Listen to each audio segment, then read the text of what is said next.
Good afternoon, ladies, gentlemen, boys and girls. Assalamu alaikum wa rahmatullahi wa barakatuh. My name is Begak Ahmad and welcome to today's video. Today I want to be going ahead and taking a look at a hadith, Sahih Bukhari 3104 in specific.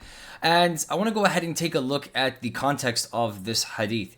Now, I came across a Sunni and a Shia individual arguing in a comment section, and the Shia individual ended up quoting something about Aisha, the wife of the Prophet Muhammad, peace and blessings be upon him in specific.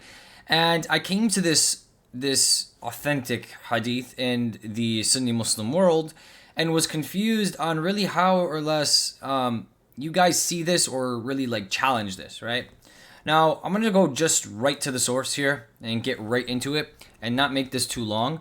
This video in specific is not to go ahead and bash or to name call or to curse companions or wives of the Prophet. That's not why I'm here. I'm here to actually genuinely just seek information, seek knowledge. I've already looked this subject up a couple times, and I'm having very, very many conflicting answers when it comes to it. But here, let's go ahead and just read the hadith, right? The Prophet stood up and delivered a sermon and pointed to Aisha's house, i.e., eastwards. He said thrice, "Affliction will appear from here, and from where the side of Satan's head comes out, from the east." Okay? So what confuses me a little bit is these parentheses, because in Arabic, when there's parentheses, it means that the term Aisha's house and eastwards kind of are like combined together. Like the word that is written here, it might be one word, but it's telling us that it's Aisha's house and eastward. Right? And then from here, it says, i.e. from, this is example, right? From the east. So whatever the Arabic terminology is here for where it comes out is appointed to the east. When the Prophet says it's coming out, when he says come out, the linguistic understanding is that it's coming out from the east. The linguistic understanding here is it's coming out from Aisha's house, which is eastward, right? Now, what I want to go ahead and pay attention to here as well is what he said 3 times. So he pointed to Aisha's house, right, which was eastwards, and said 3 times, affliction, affliction, affliction. Where in the Arabic, the word affliction is right here, right? And the word right here into question is this. It's fitna. So the Arabic word that I just copied, right, is the Arabic word of fitna. Right? So let me go ahead and just hide my webcam so you can see that this word that you're seeing right here is the same as should be the same as the highlighted word I have here. Let me just copy it again and make sure. Here. It is. Okay. Al-Fitna. So al-fitna means strife, okay? Disorder or unrest. The term fitna in Islam refers to disorder or unrest and is derived from the Arabic verb meaning seduce, tempt, or lure.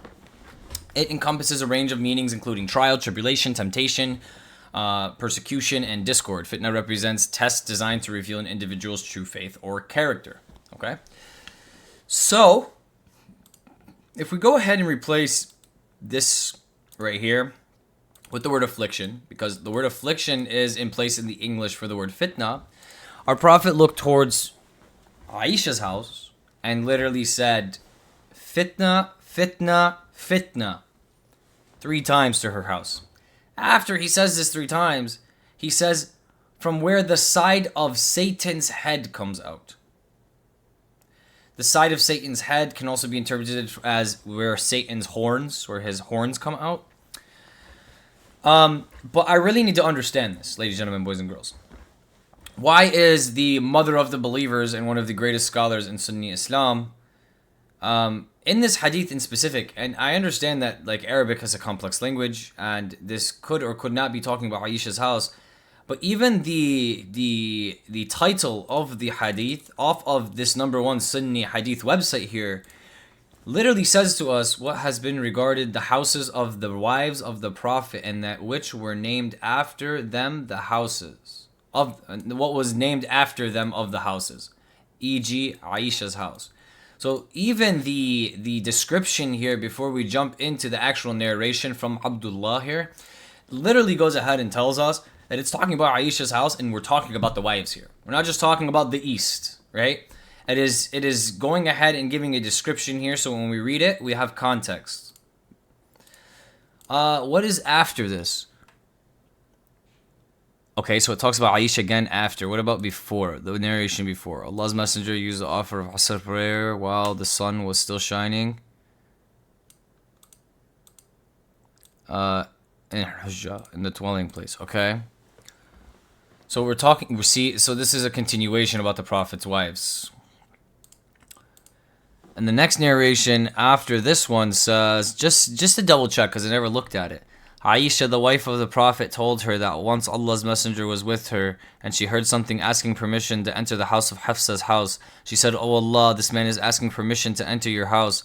Allah's Messenger replied, "I think he is so and so," meaning the foster uncle of Hafsa. What is regarded illegal because the blood relations is also rendered illegal because of the corresponding foster relations. So Aisha ended up letting the foster uncle of Hafsa into her house, and this is illegal because of the blood relations. It's also illegal because of the corresponding foster relations. Is this what I'm understanding here?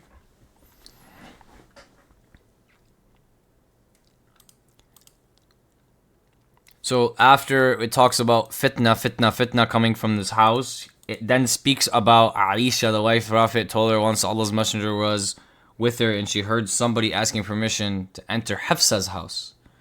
She said, "Oh Allah's Messenger, this man is asking permission to enter your house." Allah's Messenger replied, I think he is so and so, meaning the foster uncle of Hafsa. What is rendered illegal because of blood relations is also rendered illegal because of the corresponding foster relations. I see. So he ended up telling her that because this man is he's the uncle of Hafsa, right? What is illegal, right? Or what is non-halal between her and her uncle is also non-halal between you and her uncle because of the foster relations. This is how I'm understanding this. So I don't think this really corresponds directly to the narration before. But I really just want to understand this, guys. Please, ladies and gentlemen, boys and girls, Sunni, Shia, whoever you are. Sahih Bukhari 3104 is the verse, and it's talking about the Prophet looking at the house of Aisha, pointing towards it, calling fitna 3 times, and then saying this is where the side of the Satan's head comes out. So I just want to know the context of this. I want to know how you guys go ahead and take this. I want to know how you guys go ahead and if this is the context of what it is, if the Prophet Muhammad, peace and blessing be upon him, is pointing towards the house of someone, calling fitna 3 times, and then saying the head of Satan comes from this place, how do we praise this person, right?